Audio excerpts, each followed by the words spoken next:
Stuck ka ba sa pag-iipon? Marami sa atin ang sobrang focus lang sa paghahanap buhay. Isang dahilan para makalimutan o hindi natin ma-realize na pwede ka naman pala umasenso o yumaman kahit na hindi naman kalakihan ang kinikita.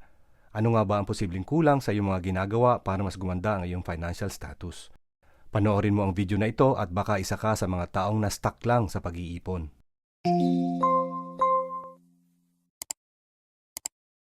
Batid natin at naiintindihan kung gaano kahalaga ang mag-ipon para sa ating kinabukasan. Sa katunayan, kahit noong musmus pa tayo, ito ang paalala sa atin ng mga magulang. Kahit sa eskwelahan, ito rin ang turo ni teacher. Maaalala mo yung kasabihang kapag may isinuksok, may madudukot. Noong mga panahon na yon, puro pagtitipid at pag-iipon ang mga paalala, lalo na kung hindi ka naman galing sa isang may sinabing pamilya. Kapag sinubukan mo magpabili ng laruan, malamang pangaral tungkol sa pagtitipid lang ang makuha mo. Kapag humirit ka ng dagdag na perang baon, malamang ganun din. Dahil dito, para naging madaling tandaan para sa atin ang magtipid at mag-ipon. Ngayon, kung nag-iipon ka na o malaki na ang naiipon mo, good job sa'yo. Ibig sabihin nito, ginagawa mo na ang isa sa mga unang hakbang para umasenso sa buhay. Pero sa ayaw mo at sa hindi, kulang ang pag-iipon para mas lalong umasenso sa buhay. Hindi sapat ang pag-iipon kung nais mong mapadali ang pag-abot sa iyong mga financial aspirations. Madalas, kinakapos tayo sa panahon para maabot ang mga pangarap natin. Lalo na kung hindi lang para sa sarili mo ang mga pangarap mo. Masarap kasama sa pangarap natin ng ating pamilya. Sila rin naman talaga ang dahilan kung bakit tayo mas inspired na umasenso sa buhay. Ang journey ng pagyaman o pag-asenso sa buhay ay maihahalin tulad natin sa isang laro tulad ng basketball. Kailangan may plano ka o strategy para manalo. Sa basketball game, merong defense at meron ding offense. Hindi pwedeng puro defense ka lang. Dapat may offense ka kung gusto mong manalo. Kung hindi mo may improve ang offense mo, malabong manalo ka. Ganyan din ang laro sa pag-asenso sa buhay. We need both defense and offense to be financially successful in life. Sa defense strategy, dito natin ginagawa yung mga pag-iwas sa hindi mahalagang gastusan. Natuto tayong maging masino sa pera gaya ng pagtitipid. Dito rin tayo nag-ipon para paghandaan ang ating emergency fund. Dito mo rin dapat isettle ang utang kung meron. Sa offense strategy naman, dito tayo gumagawa o humahanap ng opportunity para madagdagan ang kita para mabilis makaipon. Ganon din ang opportunity na kumita ang perang naipon natin. Dito natin ito pinalalago para mas makatulong sa ating kinabukasan. Ano ba ang pwedeng gawin para mapalago o mapadami mo pa ang iyong naipon? Dapat mo i-prioritize ang investing. Dapat meron kang plan kung saan ka mag-i-invest at magkano ang kaya mo i-invest. Maglaan ng amount na ipapasok sa investment base sa iyong sweldo or kita. You can allot around 15 to 20%. Kailangan mo maging consistent pagdating dito. Kailangan alamin mo rin kung kailan mo balak kunin ang iyong investment plus the profit. Consider mo yung liquidity ng investment.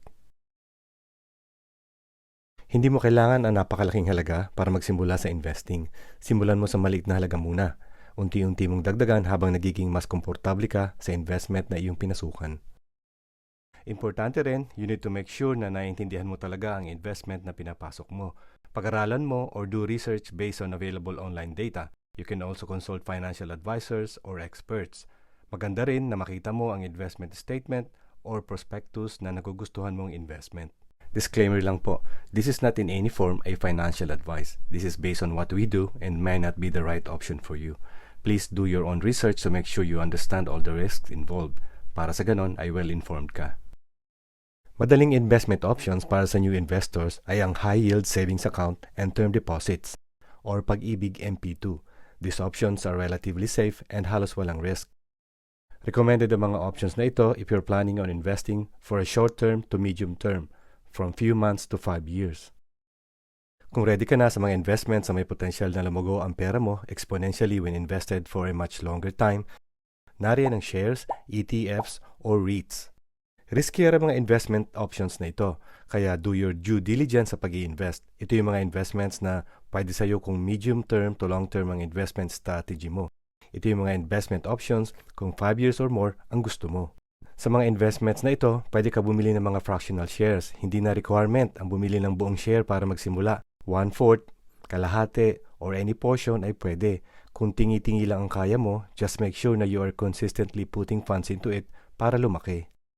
Napaka-accessible na ng investing into share market nowadays. Marami ng investment platform apps na available. Kahit sa mobile phones, pwede mo na ma-monitor investments mo. Pumili ka lang isang reliable na investing platform na palagay mo ay okay sa'yo. Once you have started investing, pagulungin mo ang interest na kikitain ng investment mo para mas lumaki ang total investment value. Mas lumalaki ang investment amount, mas gumaganda ang interest kada maturity. Sabi nga ni Benjamin Franklin, money makes money, and the money that money makes more money. He's referencing the power of compounding interest, where money earns interest, and that earned interest then earns more interest. There will always be pullbacks, pero kung you're in it for a long haul, don't panic. For the sake of comparison, narito ang returns ng MP2 and S&P 500 in the last 15 years. Depende kung saan bansa ka naka-based. May mga investment platform apps na readily available to sign up. Most of them ay beginner-friendly ang mga apps. If you're looking for trading platforms na may apps and with access to US share market, here are few options. Please note that these are only few options. There are more existing options out there to choose from. Just do your own research para mas maintindihan mo ang mga apps bago ka pumili. We are not sponsored by any of these trading apps. Merong pros and cons ang bawat trading apps. Read all the fine prints para naman hindi ka mabulaga sa mga hindi mo inaasahan. Pay attention to the transactional fees.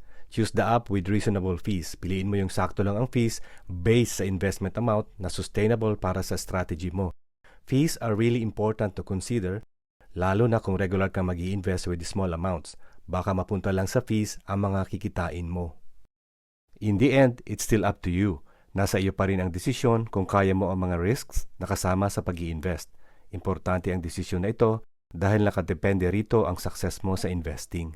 Be realistic with investing. Dapat matuto tayong maging realistic sa ating expectations when it comes to investing. Investing takes time for you to realize the gains. Once na naintindihan mo na ang world of investing, it will give you sense of accomplishment and fulfillment. Something that you can be proud of. Unfortunately, marami sa mga pinanggalingan natin, yung mga schools, kahit mga parents ay hindi nagtuturo about personal financial management at kung paano natin palalaguin ang ating mga ipon. Kaya kailangan mo na magsimula at turuan ang iyong sarili. Malaga ang mag-ipon.